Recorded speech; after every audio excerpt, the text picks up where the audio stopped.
Les signalements concernant les irrégularités entourant la collecte des résultats des élections se multiplient, surtout en provenance des régions. La population du district de Foundouz, par exemple, refuse catégoriquement que le vote des électeurs soit détourné. Elle affirme que les résultats provisoires publiés par les CENI ont été manipulés en faveur du candidat Irmar.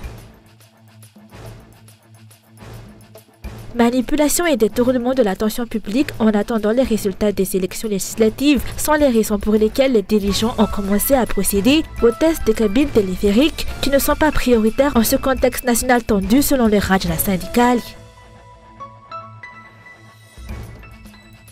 Dans l'actualité internationale, à Gaza, l'espoir d'un cessez-le-feu s'éloigne. Des bombardements aériens et des tirs d'artillerie ont visé mardi la bande de Gaza, du nord au sud, où Israël poursuit sans répit son offensive contre le Hamas après l'annonce de la mort de 4 otages tués dans le territoire palestinien.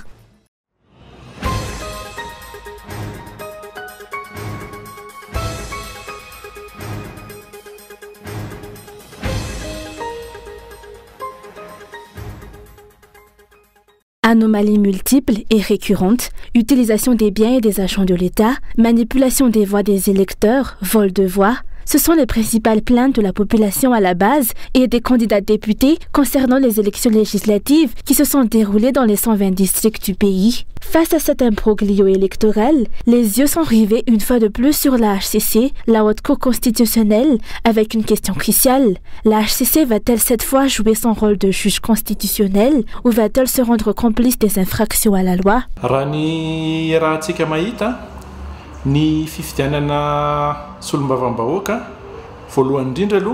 Les législatives sont les élections de proximité. Contrairement à l'élection présidentielle, dans chaque district, les électeurs savent pour quel candidat ils ont voté, ce qui signifie qu'il est plus difficile de manipuler les résultats des votes. En avril dernier, le président de la HCC a déclaré qu'il allait faire respecter la loi. Je ne sais pas si cela veut dire qu'il va désormais appliquer la loi, mais toujours est-il qu'il a dit vouloir faire respecter la loi. Les électeurs et les candidats attendent donc, car si les candidats déposent une plainte, c'est parce qu'ils ont des preuves ou des témoins. Nous attendons donc que l'on applique la loi selon les lois en vigueur.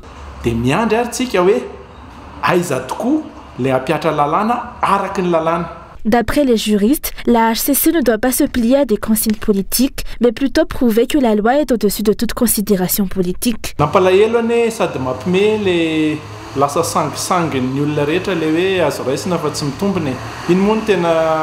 Il est déplorable que la plainte qui reçoit la réponse de « recevable mais non fondée » soit devenue une plaisanterie pour la population. D'après la loi, si la plainte est considérée recevable mais n'a pas de base légale, il n'est donc pas possible de donner satisfaction aux plaignants. Les élections législatives sont compliquées car il s'agit en même temps de politique et de respect de la loi. Dans le cadre du respect de la loi, on apporte des preuves pour prouver une infraction. Mais au plan politique, il faut se demander si la loi vient avant la politique. C'est un tournant pour la HCC qui doit nous prouver qu'elle applique vraiment la loi. La question est posée. Pour chaque plainte déposée par chaque candidat dans chaque district, il doit y avoir une réponse.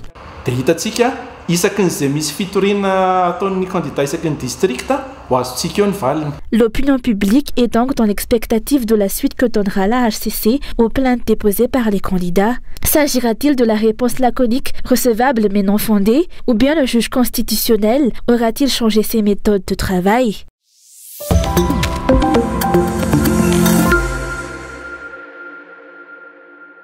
La tenue d'élections libres, justes et transparentes à Madagascar reste un objectif lointain, a déploré la candidate Christine Razanamassou. L'utilisation des biens, ressources et personnel public pour soutenir les candidats pro-régime ne s'est pas limitée à la propagande. Cela s'est poursuivi pendant et après les élections.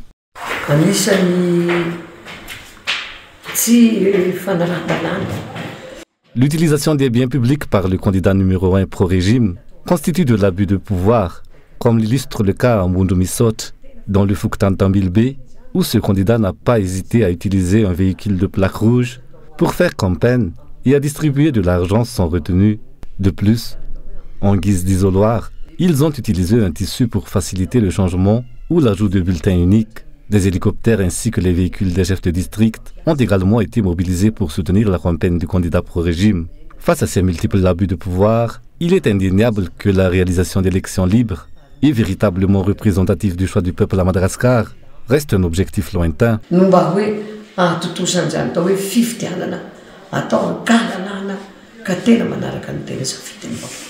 En plus des irrégularités signalées à Ambat Finanjan, les candidats à Malakaj ont également été empêchés de procéder à la confrontation des résultats, ce qui a suscité de vives critiques de leur part.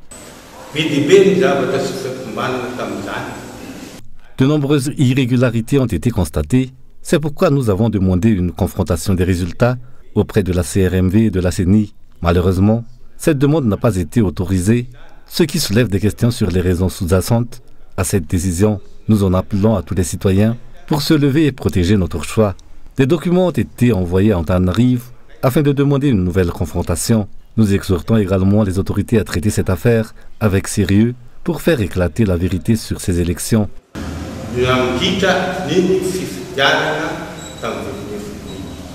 Dire que Madagascar est un pays démocratique demeure pour l'instant un discours vide de sens, surtout à la lumière de la situation actuelle après les élections législatives. Une grande partie des droits des Malgaches ont été bafoués et c'est un régime motivé par l'appât du gain et du pouvoir qui règne.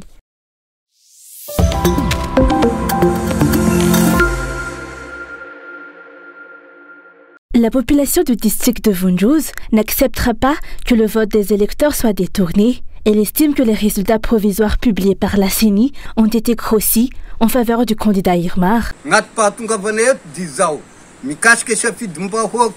Nous sommes là pour défendre le choix du peuple lors des élections législatives et qui a été manipulé par les autorités. Nous n'acceptons pas qu'une personne qui n'a pas été élue remplace le choix du peuple. C'est le numéro 1, Madame Pauline, que le peuple a choisi dans le district de Vunjouz.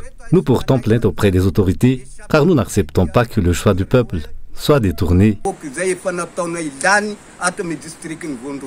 Face à la situation qui prévaut et pour apaiser les tensions, le président de la FLM, l'Église luthérienne, lance un appel aux responsables étatiques pour qu'ils considèrent la situation. En tant que responsable d'Église, et compte tenu des tensions qui agitent la population du district de Vunjouz à cause du détournement du choix des électeurs, je m'adresse aux autorités pour qu'elles voient de près la situation. Je veux aussi faire remarquer que c'est la candidate numéro 1, Madame Pauline, qui mène avec une avance de 1400 voix, alors que la CENI a déclaré le candidat numéro 4 de l'Irmar comme étant en tête. C'est ce qui explique les désordres actuels. Une situation inédite dans la localité. Rappelons que selon les résultats de la CENI, le nombre de voix de la commune de Fouiberk, dans le district de Vunjouz, a été porté à 1996, soit 99 fois de plus, alors que le nombre total d'électeurs s'élève à 1878. Les suffrages exprimés ont suivi la même tendance et sont arrivés à 1897. De ce fait, c'est le candidat Irmar qui mène avec 46,64% des voix à Vunjouz, alors que c'est un candidat indépendant qui arrive en tête selon le SRMV.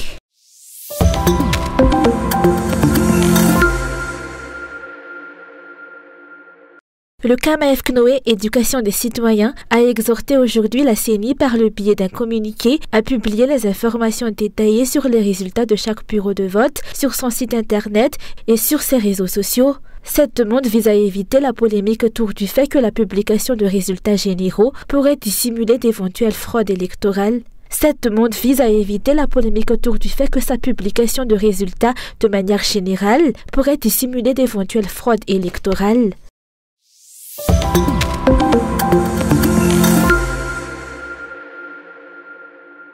Manipulation et détournement de l'attention publique en attendant les résultats des élections législatives sont les raisons pour lesquelles les dirigeants ont commencé à procéder au test des cabines téléphériques en ce contexte national tendu, selon le Rajna syndical. D'après lui, ce régime n'a pas résolu les problèmes des citoyens, surtout ceux des travailleurs malgaches, et se concentre sur des domaines qui ne devraient pas être prioritaires. Durant ces 5 dernières années, si on regarde les réseaux sociaux et les différentes communications, on ne peut s'empêcher de se demander quelle est réellement la priorité de ce régime. Il n'est guère surprenant qu'il procède ainsi, car ce régime est réputé pour sa préoccupation du paraître, plutôt que des véritables besoins du peuple. Il est incapable d'identifier clairement les besoins réels de la population et n'entreprend des actions que dans le but de se mettre en avant. Cette attitude contribue grandement à la pauvreté persistante des Malgaches. Selon ce dernier, l'impact de ce téléphérique ne peut qu'être négatif pour les travailleurs malgaches en raison du manque de carburant et des problèmes d'approvisionnement en électricité de la Tirama nécessaires à son fonctionnement. Quand l'électricité est coupée, les travailleurs se voient obligés de rester sur leur lieu de travail sans pouvoir rentrer chez eux. Mais ils ne sont pas rémunérés pour cette période d'inactivité. Imaginez donc l'impact que le téléphérique aura sur les travailleurs une fois mis en service. Nous sommes déjà confrontés à des coupures d'électricité fréquentes une fois ce téléphérique en service. Ces interruptions risquent de devenir encore plus intenses. Bien sûr, on évoque l'utilisation de groupes électrogènes, mais comment pourront-ils les maintenir en marche de manière quotidienne? Tout cela semble être une tentative visant à détourner l'attention de la population. Rappelons que les tests de fonctionnement des 27 cabines du téléphérique ont eu lieu aujourd'hui. Les autorités prévoient de commencer à effectuer des tests avec des personnes dans les cabines les 19 et 20 juin prochains. Des questions titillent actuellement les esprits. Est-ce que le téléphérique constitue vraiment une priorité pour la population, surtout en cette période d'extrême pauvreté? De plus, des mesures adéquates ont-elles été mises en place pour résoudre les risques et accidents potentiels qui pourraient survenir une fois qu'il sera mis en service?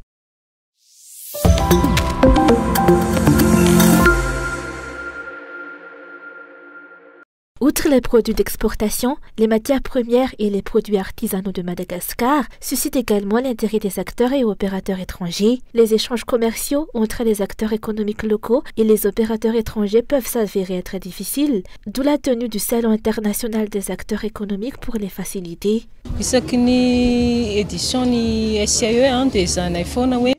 Nous avons identifié les produits qui intéressent les étrangers et tâchons de les promouvoir. Nous effectuons la mise en relation de ces acteurs locaux avec l'étranger. Même après l'événement, les impacts observés montrent que certains producteurs ont intégré des coopératives et des groupements et nous ont fait des retours indiquant qu'ils commençaient à obtenir de la visibilité à l'étranger. Nous constatons que la vanille et le cacao sont particulièrement prisés et que le manioc commence également à attirer l'attention. Le Salon international des acteurs économiques a pour vocation de rassembler les acteurs économiques. Parmi les stands présents, on trouve des entreprises spécialisées dans l'accompagnement technique ou financier des petites et moyennes entreprises. Abroc est une entreprise qui aide les petites et moyennes entreprises en apportant des solutions à leurs problèmes techniques ou financiers. Nous offrons des services de courtage, de promotion et d'accompagnement. Dans le cadre de nos activités de courtage, si une PME recherche un produit ou un service, Abroc l'assiste dans ses démarches. L'Exchange poursuit le même objectif qu'Abroc en aidant les PME.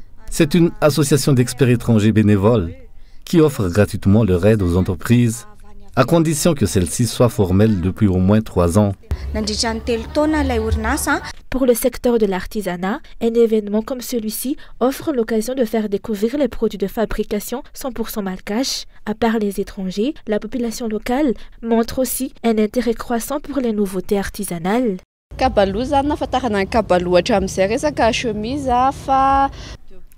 est une entreprise connue pour la création de chemises. Mais depuis l'arrivée de nouveaux propriétaires, ces activités se sont diversifiées pour inclure le secteur de l'artisanat. Nous travaillons principalement 3 matières, le cuir, la soie et le raffia. Récemment, nous avons commencé à utiliser de la fibre de bananier. Notre objectif est de faire connaître les artisans locaux en valorisant et en améliorant l'artisanat et le savoir-faire malgache. Le cuir que nous utilisons est local et tout le travail est réalisé à la main, sans machine. Pour la soie, nous utilisons des teintures naturelles et évitons autant que possible les produits chimiques. Nous participons à des salons comme celui-ci pour promouvoir l'artisanat et le savoir-faire malgache à l'échelle internationale. Le Salon international des acteurs économiques a officiellement débuté aujourd'hui et se tiendra durant 4 jours au canal Olympia à Dutapenak. Cet événement devrait faciliter les relations entre les acteurs économiques locaux et les opérateurs étrangers.